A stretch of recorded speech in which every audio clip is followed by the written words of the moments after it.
예, 박수영 의원님 의사진행 발언해 주시기 바랍니다. 예, 잠시 전에 제가 유인촌 장관이 정부 대변인으로서 읽었던 국민께 드리는 말씀을 속기록에 남겼는데 이제부터는 그 호소문이 어디가 왜 잘못되었는지를 하나하나 반박하겠습니다. 우선 정부는 국민 여러분이 겪고 계신 고통과 혼란에 대해 말할 수 없이 괴롭고 송구하게 생각하고 있습니다. 이렇게 말했습니다만 정부가 사과해야 할 것은 단지 국민의 고통과 혼란에 대해 사과만 하는 것이 아니라 정부의 수반인 대통령이 범한 내란 수괴죄에 대해서 진심으로 국민 앞에 사죄해야 옳습니다. 어제 국방위 질의를 통해 밝혀진 새로운 사실이 있습니다. 곽종근 특수전 사령관은 대통령으로부터 비화폰으로 직접 전화를 받았다라고 폭로하면서 국회 본회의장이죠. 문을 깨부수고 들어가서 국회의원들을 끌어내라라는 지시를 직접 받았다고 폭로했습니다. 이 한 폭로로 윤석열이 이 내란 수괴에 이미 확실해진 것입니다.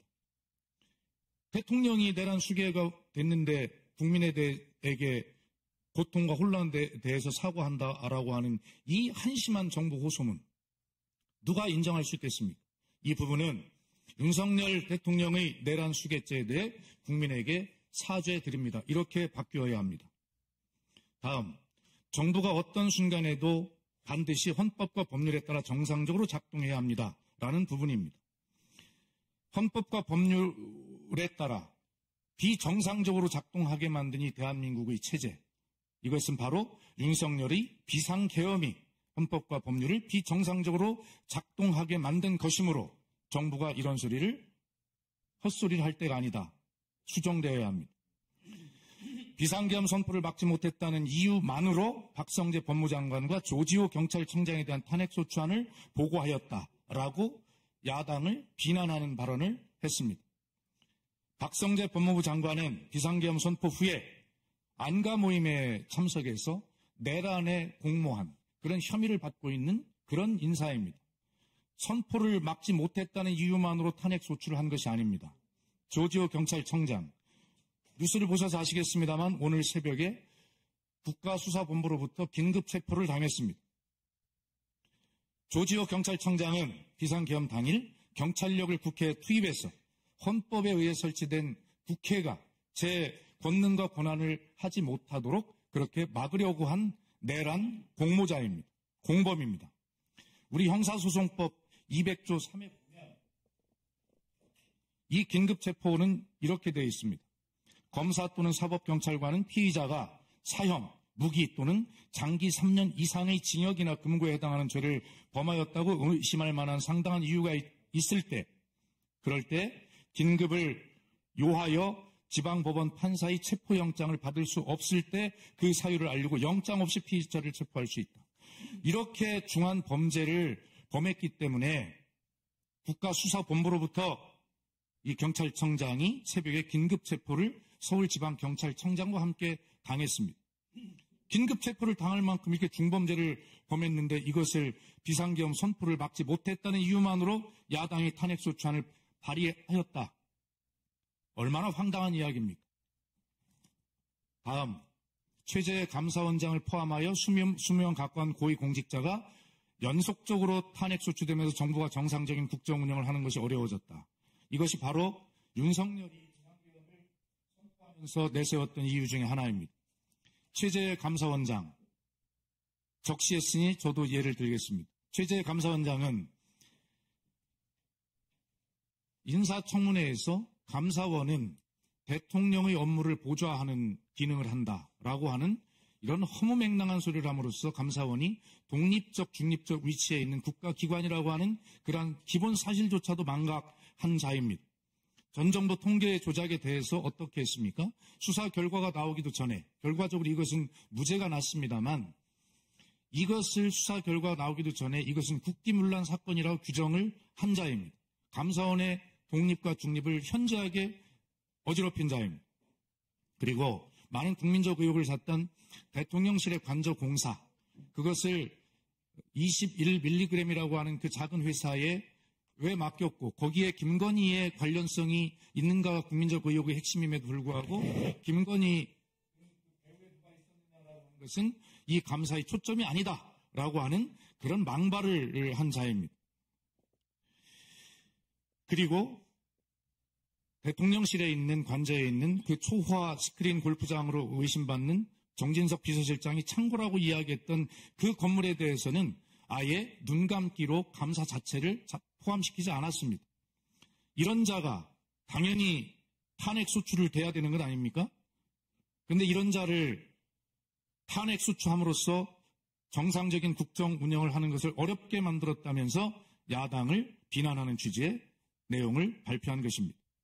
다음, 장관들이 모두 공석이 되면 국민들의 일상에 큰 위험이 될 수 있다. 지금 국민의 일상에 큰 위험을 가져온 것은 누구입니까? 이런 공직자들을 탄핵 소추한 야당입니까? 아니면 불법 위헌적인 비상계엄을 선포한 윤석열입니까? 어디다 대고 책임을 야당에 전가합니까? 국민의 일상에 큰 위험을 가져온 것. 김용현이 평양에 무인기를 보냈다는 사실이 밝혀졌습니다. 그런데 오늘 언론은 그런 이야기를 하고 있습니다. 평양에 무인기가 들어갔을 때 중국 군대가 압록강 넘어 바로 단둥에 집결했다는 그런 정보를 오늘 밝히고 있습니다. 유사시에 북한이 이 무인기 투입에 대해서 반응했다면 바로 국지전이 일어나는 것은 물론이고 중국 군대가 즉시 개입하고 러시아가 자동 개입하고 미국이 개입함으로써 바로 한반도가 제3차 세계대전의 화약고가 될 뻔한 그런 위험천만한 이런 사실들, 이것이 국민의 일상에 큰 위험을 주는 것입니다. 어디다 대고 이런 못된 장관들을 공석으로 만드는 탄핵 소추에 대해서 국민의 일상 운운하며 국민을 협박합니까? 또 한미일 그리고 많은 우방국들과의 신뢰를 유지, 이런 이야기를 했습니다. 자, 미국이 뭐라고 했습니까? 심각한 오판이다 라고 윤석열의 계엄에 대해서 그렇게 분명하게 규정했습니다. 그리고 한국의 제대로 된 헌법적 질서가 유지되길 바란다는 그런 탄핵을 지원하는 듯한 발언을 미국 공직자들이 하고 있습니다. 경제와 민생의 위기다라고 이야기했습니다. 지금 12.3 비상계엄 선포 이후에 3일 동안에 날아간 주식 시총 총액만 해도 144조에 이른다고 합니다. 지금 환율은 1,470원을 찍은 바가 됐습니다. 이 환율 1,400원대는 도저히 우리 경제가 감당할 수 없는, 우리 기업이 감당할 수 있는 그러한 사태이고, 이 고환율은 바로 우리 원화 가치를 급락시킴으로써 결과적으로 우리의 고물가를 이루고 함으로써 우리 국민의 민생을 심각하게 위협하는 이러한 일들입니다. 미국의 포브스지는 이 계엄과 탄핵 부결의 대가를 5,100만 한국 국민이 앞으로 나누어 갚아야 할 것이라고 이야기하고 있습니다. 마지막으로 이 부분입니다. 위기 시대 국민을 구하는 것은 차분한 법치입니다. 라고 이렇게 이야기했습니다. 정말 궤변입니다. 국회 본회의장의 문을 까부수고 국회의원을 끌어내라 라고 하는 이 대통령의 명령과 지시가 이 법치를 심각하게 훼손한 것이지, 어떻게 이 비상계엄으로 중단된 헌정을 이 탄핵을 통해서, 헌법이 보장한 유일한 수단인 탄핵을 통해서 이 비정상화된 헌정을 바로 잡고자 하는 것이 어떻게 헌정 중단입니까? 국민의힘 의원들에게도 요구합니다. 이 헌정 중단이라는 궤변 더 이상 말하지 마십시오. 지금 민주당을 비롯한 야당은 국민과 함께 윤석열이 비상계엄 선포를 통해서 중단시킨 대한민국의 이 헌정을 회복시키기 위해 노력하는 중이다라고 하는 말씀을 분명히 드리면서 정부가 발표한 이 허위와 기만과 이 모렴치로 가득한 이 뻔뻔한 호소문에 대해서 다시 한번 하나하나 반박하면서 이 기록을 속기록에 남깁니다. 네, 수고하셨습니다. 다음은